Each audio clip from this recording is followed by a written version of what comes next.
Evening, Dr. McHugh. Can you tell us about a time when you had to get people that had different viewpoints, try to get them to the same level of understanding, and then just tell us a little bit about what you did in that situation, what happened as a result, and if you learned something from it? I think when I joined Bell Labs, I was fresh out of college, and when the teams that I had to put together were people that had been working at AT&T for 30 years or something. They thought that they knew best, which I wasn't going to argue with. When I originally put these plans together, it was sort of my own imagination, asking the right questions, putting the plan together, and then we'd have all these reviews, and of course, all the time, there would be arguments. I didn't know what I was talking about. And so I would just, be a little bit, I would try to have a little bit of humility. I would try to really listen to their concerns. And I would try to figure out how, because I was responsible for putting together this document, I would try to listen to their concerns, convey it through the document, and, everything turned out fine. All the documents I wrote when there were problems, and there were a lot of problems, but they were all eventually approved. And it was these people that had the problems with me that really actually approved my document. So, I believe discussion is very important, and it seems to have worked for me in the past. Thank you. I know that perhaps people might think that I'm a bull or whatever, but it works. It's worked for me in industry, so I don't see a problem here. Dr. McHugh, can you tell us constructive criticism that you've received in the past that surprised you very much?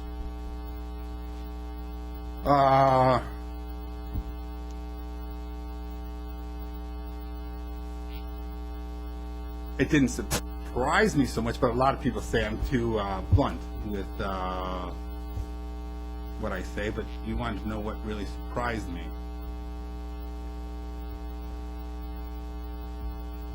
I think that when someone gives me constructive criticism, it doesn't really surprise me, because I try to understand where they're coming from. It doesn't surprise me. Sometimes I say, well, I'll consider your constructive criticism. I'm not going to say I'm going to follow your criticism.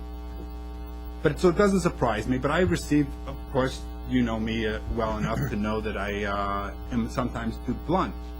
And some people interpret that I'm not polite enough.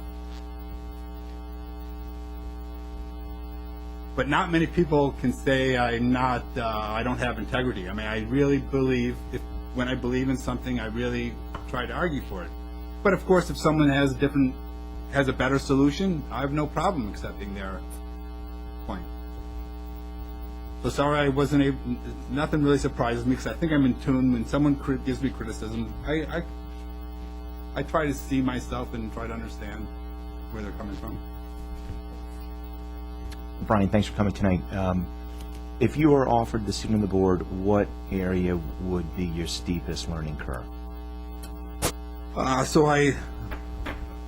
For a general, I'm pretty.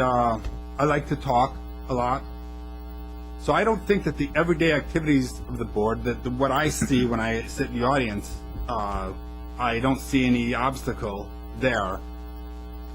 And I don't really see any obstacle in the four committees. But rather than putting so much emphasis on the alternate resource committee, I would put more emphasis on the educational planning committee, or in the facilities finance committee.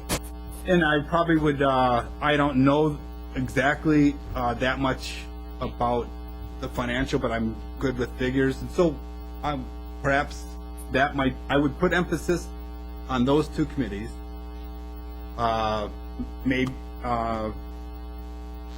And I might have to deal with, I might have to learn about finance, but I don't think that it's a huge obstacle. Thanks. Mr. McHugh, what do you think our school district does well, and what could be improved? I think that the arts are very good. I've been to several concerts. I'm very happy. And what I think could be improved is the math and science.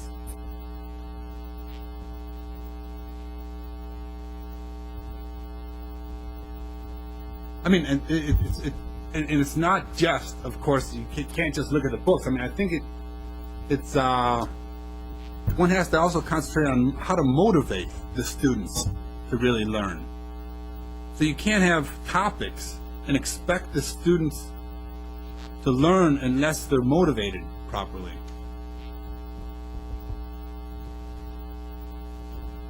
Mr. McHugh, are there any concluding comments you wish to offer the board? Sure. I have ample experience in planning operations, in developing educational processes, and in selecting tools to facilitate education. As one might have been able to tell over the last 4 years, I'm motivated to enhance education and reduce costs.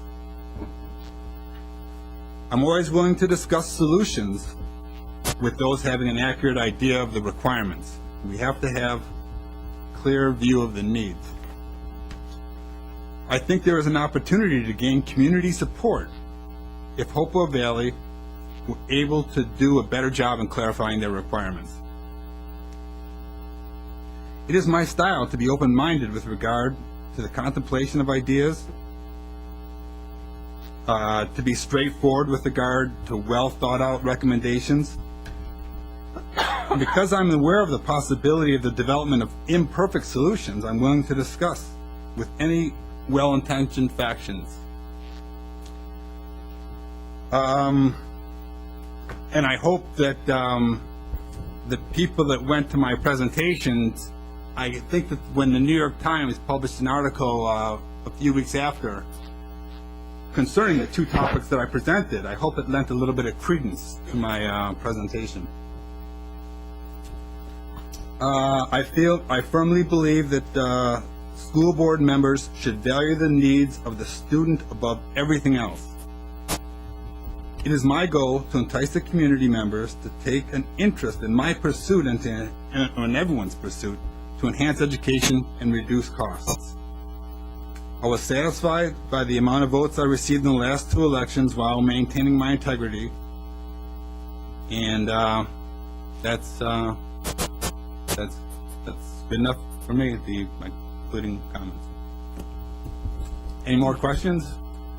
We don't have any other questions, and we appreciate your applying for the position, and hopefully we'll reach a decision this evening. Thanks.